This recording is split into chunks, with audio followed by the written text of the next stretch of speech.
Hi, I am Pavan from Hitech. Software ಪ್ರಪಂಚಕ್ಕೆ ನಿಮಗೆಲ್ಲ ಸ್ವಾಗತ. ಹೊಸದಾಗಿ ಸಾಫ್ಟ್ವೇರ್ ಫೀಲ್ಡ್ಗೆ ಕಾಲಿಡ್ತಾ ಇರೋರಿಗೆ ಅಥವಾ ಸಾಫ್ಟ್ವೇರ್ ಫೀಲ್ಡಲ್ಲೇ ಇದ್ದು IT ಫೀಲ್ಡಲ್ಲಿದ್ದು ಇದನ್ನು ಕಲಿತಾ ಇರೋರಿಗೆ ನನ್ನ ಕಡೆಯಿಂದ ಶುಭಾಶಯಗಳು. All the best. ನಾವಿವಾಗ ಒಂದು ಸಾಫ್ಟ್ವೇರ್ ಡೆವಲಪ್ಮೆಂಟ್ ಬಗ್ಗೆ ಮಾತಾಡ್ತಾ ಇದ್ದೀವಿ. ಓಕೆ, ನಾವು ಸಾಫ್ಟ್ವೇರ್ ಅನ್ನೋಕ್ಕಿಂತ ಮುಂಚೆ ಅದು ಆ್ಯಂಡ್ರಾಯ್ಡ್ ಇರಲಿ, .NET ಇರಲಿ, PHP ಇರಲಿ, ಯಾವುದನ್ನ ಇರಲಿ, ಅದರಲ್ಲಿ ನಾವು ಅದಕ್ಕಿಂತ ಮುಂಚೆ ನಾವು ತಿಳ್ಕೊಬೇಕಾಗಿರೋ ಮೊದಲನೇ ಪ್ರಶ್ನೆ ವಾಟ್ ಈಸ್ ಸಾಫ್ಟ್ವೇರ್ ಅನ್ನೋದು ಮೊದಲು ನಾವು ತಿಳ್ಕೊಬೇಕಾಗುತ್ತೆ. ವಾಟ್ ಈಸ್ ಸಾಫ್ಟ್ವೇರ್ ಅಂದರೆ it's just a collection of programs. ಒಂದು ಪ್ರೋಗ್ರಾಮಿಂಗ್ಸ್ ಏನಿರುತ್ತೆ, ಆ ಕಲೆಕ್ಷನ್ ಆಫ್ ಪ್ರೋಗ್ರಾಮ್ ಏನಕ್ಕೆ ಮಾಡ್ತೀವಿ? ನಾವು ಹೇಳಿದಾಗ ಅದು ಕೇಳೋಕ್ಕೆ. So what is program? ಅಲ್ಲೇ ಆನ್ಸರ್ ಸಿಕ್ತು. ಕಲೆಕ್ಷನ್ ಆಫ್ ಇನ್ಸ್ಟ್ರಕ್ಷನ್ಸ್ ಅಂದರೆ collection of instruction given to the computer. ನಮ್ಮ ಕಂಪ್ಯೂಟರು ನಾವು ಹೇಳ್ದಂಗೆ ಕೆಲಸ ಮಾಡೋಕ್ಕೆ, ಅಂದರೆ ನಾನು ಒಂದು ಕಮ್ಯಾಂಡ್ ಕೊಡ್ತಾ ಇದ್ದೀನಿ, 2 ನನಗೆ ಏನು ಬೇಕು, 2 ಅಂಕಿಗಳಿದೆ, 2 ಮತ್ತು 5 ಅಂತ. ಇವೆರಡನ್ನೂ ಆ್ಯಡ್ ಮಾಡಿ ನನಗೆ ಉತ್ತರ ಬೇಕು. ಸೊ ಇದಕ್ಕೇನು ಮಾಡಬೇಕು? ನಾನು ಅದಕ್ಕೆ ಇನ್ಸ್ಟ್ರಕ್ಷನ್ಸ್ ಕೊಡಬೇಕು. ಹಿಂಗೆ ಇನ್ಸ್ಟ್ರಕ್ಷನ್ಸ್ ಕೊಡ್ತೀನಿ, 2 ಮತ್ತು 5ನ ಆ್ಯಡ್ ಮಾಡಿ ನಂಗೆ ಉತ್ತರ ಕೊಡು ಅಂತ. ಇದು ನಾನು ಅದಕ್ಕೆ ಹೆಂಗೆ ಹೇಳೋಕ್ಕಾಗತ್ತೆ? ಸೊ ಅದಕ್ಕೆ ಕಂಪ್ಯೂಟರ್ಗೆ ನಾನು ಏನೇ ಇನ್ಸ್ಟ್ರಕ್ಷನ್ಸ್ ಕೊಟ್ಟರು ಥ್ರೂ ಪ್ರೋಗ್ರಾಮಿಂಗ್ ನಾನು ಅದಕ್ಕೆ ಇನ್ಸ್ಟ್ರಕ್ಷನ್ಸ್ನ ಕೊಡ್ತೀನಿ. ಸೊ ಸೆಟ್ ಆಫ್ ಪ್ರೋಗ್ರಾಮಿಂಗ್ ಏನಿರುತ್ತೆ ಅದು ಬಂದು ಸಾಫ್ಟ್ವೇರ್ ಅನ್ಸ್ಕೊತ್ತೆ.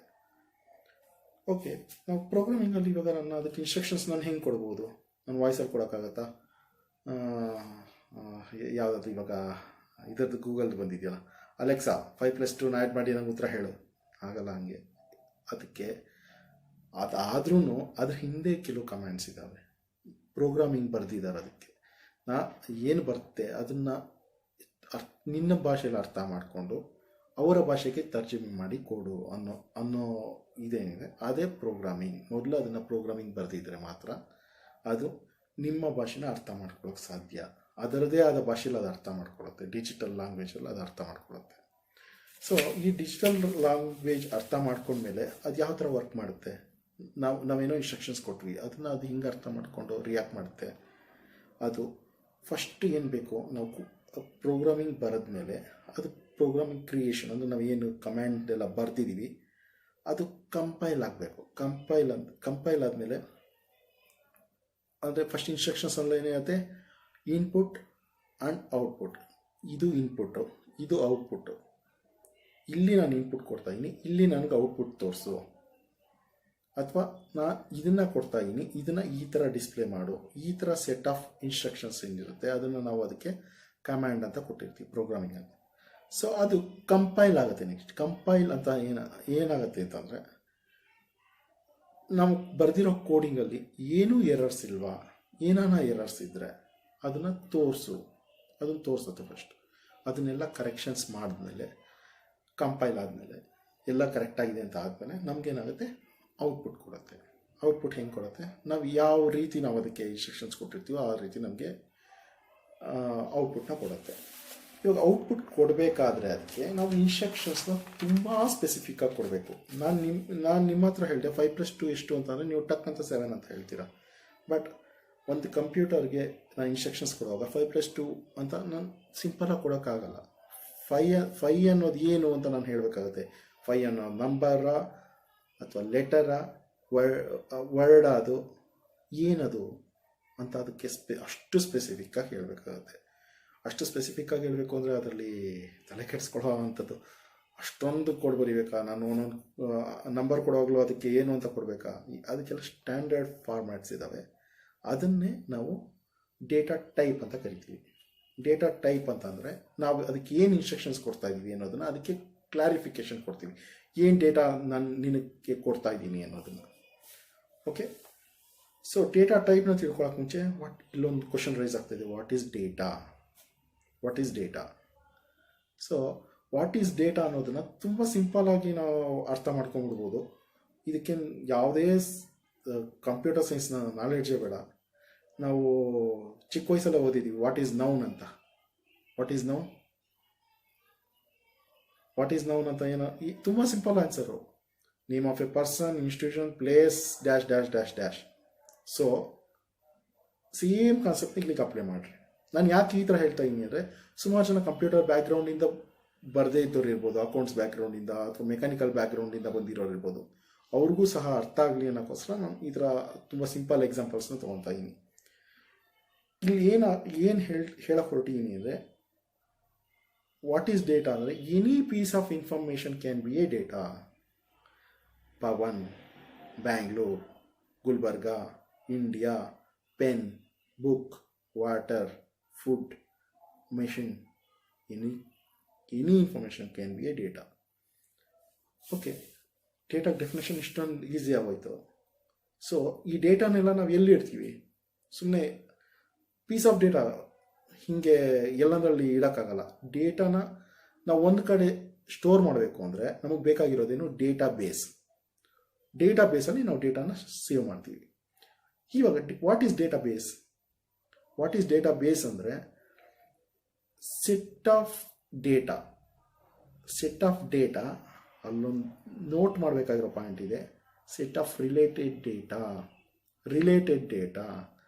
ಯಾವುದ್ಯಾವುದೋ ಡೇಟಾ ಬೇಸ್ ಆಗ್ಬಿಡಲ್ಲ. ಇವಾಗ ಡೇಟಾ ಬೇಸ್ಗೆ ಒಂದು ಹೆಸರಿರುತ್ತೆ. ಡೇಟಾ ಇದ್ದಾಗ ಅದಕ್ಕೆ ಅದು ಫ್ರೀ ಬರ್ಡ್ ಇದ್ದಂಗೆ, ಅದು ಎಲ್ಲಿ ಬೇಕಾದ್ರೂ ಹೆಂಗೆ ಬೇಕಾದ್ರೂ ಓಡಾಡ್ಕೊಂಡಿರುತ್ತೆ. ಬಟ್ ಡೇಟಾ ಬೇಸ್ ಅಂತ ಬಂದಾಗ ಅದು ರಿಲೇಟೆಡ್ ಡೇಟಾನೇ ಆಗಿರಬೇಕು. ಎಕ್ಸಾಂಪಲ್, ನಾನು ಸ್ಕೂಲ್ ಅಥವಾ ಕಾಲೇಜ್ ಡೇಟಾ ಅಂತ ತೊಗೊಂಡಾಗ ಅಲ್ಲಿ ನಾನು ಏನೇನು ಹಾಕಕ್ಕೆ ಸಾಧ್ಯ? Student name, class name, lecturer name, teachers name, staff name ಅಥವಾ parents name, contact number, address, ಸೋನ್ಸು. ಈ ಥರದ ಡೇಟಾ ಮಾತ್ರ ಹಾಕಕ್ಕೆ ಸಾಧ್ಯ. ಸ್ಟೂಡೆಂಟ್ ಡೇಟಾಬೇಸಲ್ಲಿ ನಾನು ಅಕ್ಕಿ, ರಾಗಿ, ಗೋಧಿ ಅಂತೆಲ್ಲ ಹಾಕಿದ್ರೆ ಇಟ್ಸ್ ನೋವೇರ್ ರಿಲೇಟೆಡ್. ಸೊ ಆ ಡೇಟಾಗೆ ಸಂಬಂಧನೇ ಇರಲ್ಲ. ಸ್ಟೂಡೆಂಟ್ ಡೇಟಾಬೇಸ್ ಅಂದಾಗ ಅದು ಸೆಟ್ ಆಫ್ ರಿಲೇಟೆಡ್ ಡೇಟಾ ಇರುತ್ತಲ್ಲ, ಅದನ್ನು ಡೇಟಾ ಬೇಸ್ ಅಂತ ಕರಿತೀವಿ. ಗೊತ್ತಾಯ್ತಲ್ಲ? ಡೇಟಾಗೂ ಡೇಟಾ ಬೇಸ್ಗೂ. ಡೇಟಾ ಅಂತಂದ್ರೆ ನಾವೇನು ಹೇಳಿದ್ವಿ? ಪೆನ್ ಅಂದ್ವಿ, ಬುಕ್ ಅಂದ್ವಿ, ನೇಮ್ ಹೇಳಿದ್ವಿ, ಊರ ಹೆಸರು ಹೇಳಿದ್ವಿ, ಧಾನ್ಯಗಳ ಹೆಸರು ಹೇಳಿದ್ವಿ, ವೆಹಿಕಲ್ಸ್ ಹೆಸರು ಹೇಳಿದ್ವಿ, ಯಾವ್ದು ಬೇಕಾದ್ರೂ ಬಂದಿತ್ತು. ಬಟ್ ಡೇಟಾ ಬೇಸ್ ಅಂತ ಬಂದಾಗ ಅದು ಕ್ಯಾಟಗರಿ ಆಗುತ್ತೆ. ಇದು ಯಾವ ಡೇಟಾ ಬೇಸಲ್ಲಿ ಬರುತ್ತೆ?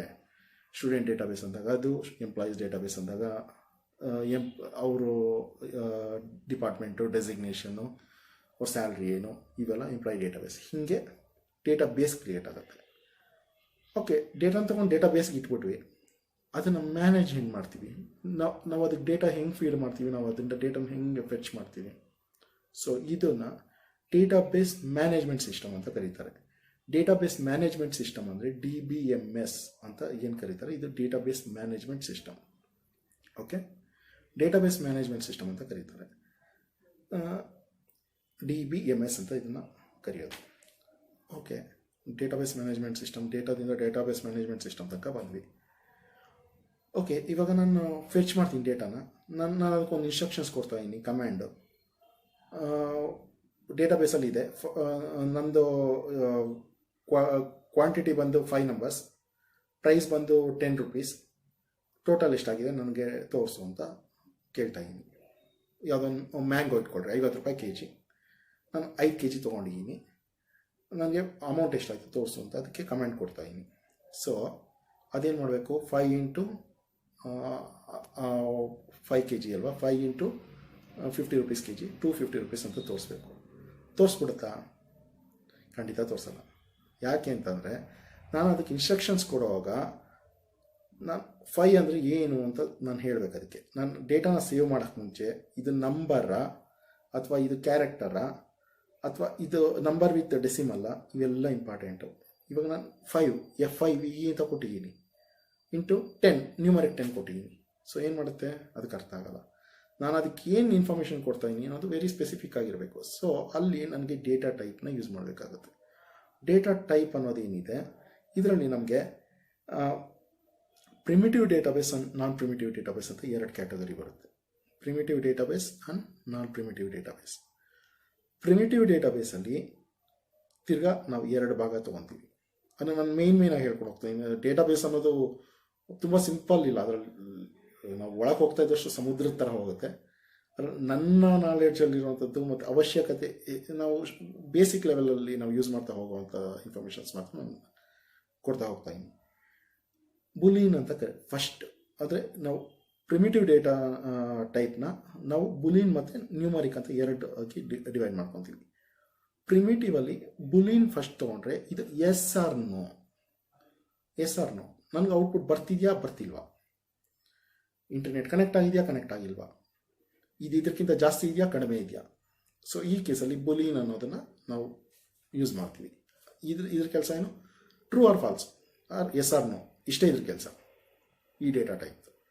So next numeric data type ಹೋದಾಗ ಅಲ್ಲಿ ನಾವು ತಿರ್ಗಾ ಅದರಲ್ಲಿ ಎರಡು ಭಾಗ ಇದೆ. ಯಾವುದು, character and integral. Character type ಬಂದಾಗ ನಾನು ಅದನ್ನು ಕ್ಯಾರೆಕ್ಟರ್ ಅಂತಲೇ ಡಿಕ್ಲೇರ್ ಮಾಡ್ತೀವಿ. CHAR ಕ್ಯಾರ್ ಅನ್ನೋ ವರ್ಡಿಂದ ಅದನ್ನು ಡಿಕ್ಲೇರ್ ಮಾಡ್ತೀವಿ. ನೆಕ್ಸ್ಟ್ ಇಂಟೀಜರಲ್ ಡೇಟಾ ಹೋದಾಗ ಅಲ್ಲಿ ತಿರ್ಗಾ ನಮಗೆ ಎರಡು ಭಾಗ ಆಗುತ್ತೆ. ಇಂಟೀಜರಲ್ ಅನ್ನೋದು we use it for numbers. Okay, ನಂಬರ್ಸ್ಗೆ ನಾವು ಇಂಟೀಜರಲ್ನ ಯೂಸ್ ಮಾಡಿದಾಗ ಅದರಲ್ಲಿ ಎರಡು ಭಾಗ ಯಾವುದಾದ್ರೆ ಇಂಟೀಜರ್ ಒಂದು ಮತ್ತು ಫ್ಲೋಟಿಂಗ್ ಟೈಪ್ ಡೇಟಾ ಒಂದು. ಇಂಟೀಜರಲ್ಲಲ್ಲಿ ನಮಗೆ byte, short, int and long int 4 ಥರದ್ದನ್ನ ನಾವು ಮೇಯ್ನಾಗಿ ಯೂಸ್ ಮಾಡ್ತೀವಿ. ಅಂದರೆ ಇಂಟ್ ಅಂದರೆ ನಂಬರ್, ಲಾಂಗ್ ಇಂಟ್ ಅಂದರೆ ಇವಾಗ ನಾವು 12 ಡಿಜಿಟ್ ನಂಬರು ಎಲ್ಲ ಯೂಸ್ ಮಾಡ್ತೀವಲ್ಲ, ಅಲ್ಲಿ ಲಾಂಗ್ ಇಂಟ್ನ ಯೂಸ್ ಮಾಡ್ತೀವಿ. ಹಾಗೆ ಬೈಟ್ ಸಿಂಗಲ್ ಡಿಜಿಟು, ಅದು ನಾವು ಹೋಗ್ತಾ ಮುಂದೆ ನೋಡೋಣ. ಅಂದರೆ ನೀವು ಇಷ್ಟು ಜ್ಞಾಪಕ ಇಟ್ಕೊಳ್ಳಿ, ಇಂಟೀಜರಲ್ಲಿ ನನಗೆ ಬೈಟ್, ಶಾರ್ಟ್, ಇಂಟ್ ಮತ್ತು ಲಾಂಗ್ ಇಂಟ್ ಈ 4 ಥರದ ಡೇಟಾ ಬರುತ್ತೆ. ಜೊತೆಗೆ ನೆಕ್ಸ್ಟು ಫ್ಲೋಟಿಂಗ್ ಡೇಟಾದಲ್ಲಿ ಏನಂದರೆ ಒಂದು ಫ್ಲೋಟ್, ಇನ್ನೊಂದು ಡಬಲ್ ಅಂತ. ಇದನ್ನು ಎಲ್ಲಿ ಬರುತ್ತೆ ಅಂದರೆ ಎಲ್ಲಿ ನಾವು ಡೆಸಿಮಲ್ಸ್ನ ಯೂಸ್ ಮಾಡ್ತೀವಿ ಅಲ್ಲಿ ಇವೆರಡು ಟೈಪ್, ಫ್ಲೋಟ್ ಮತ್ತು ಡಬಲ್ ಅನ್ನೋದು ಬರುತ್ತೆ. 2 ಡೆಸಿಮಲ್ ತಾನೇ, ಯಾಕೆ 2? ಸೊ ನಾವು ಜಾಸ್ತಿ ಡೆಸಿಮಲ್ಸ್ ಯೂಸ್ ಮಾಡುವಾಗ ಒಂದನ್ನು ಯೂಸ್ ಮಾಡಿದ್ರೆ, ಕಡಿಮೆ ಡೆಸಿಮಲ್ಸ್ ಯೂಸ್ ಮಾಡುವಾಗ 2 ಡೆಸಿಮಲ್ಸ್ 3 ಡೆಸಿಮಲ್ಸ್ ಆವಾಗ ಒಂದು ಟೈಪ್ನ ಯೂಸ್ ಮಾಡ್ತೀವಿ. ಅದು ನಾವು ಪ್ರಾಕ್ಟಿಕಲಾಗಿ ಮಾಡ್ತಾ ಅದ್ರ ಬಗ್ಗೆ ಜಾಸ್ತಿ ಇನ್ಫಾರ್ಮೇಷನ್ ತೊಗೊಳ್ಳೋಣ.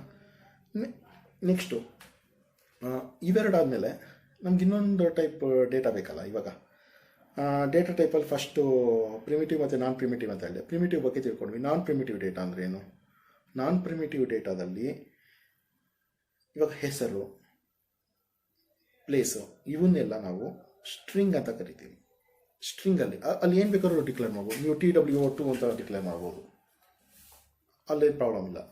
ನೀವು TWO2 ಅಂತ ಮಾಡಿರಿ, ಪವನ್ ಅಂತ ಮಾಡಿರಿ, ಬ್ಯಾಂಗ್ಳೂರ್ ಅಂತ ಮಾಡಿರಿ. String A = Pavan, string B = Guru. So ನಾನು ಇದನ್ನು ಎಲ್ಲ ಕಡೆ ನಾನು ಪವನ್ ಮತ್ತು ಗುರು ಅಂತ ಬರೆಯೋ ನೆಸಿಟಿ ಇಲ್ಲ.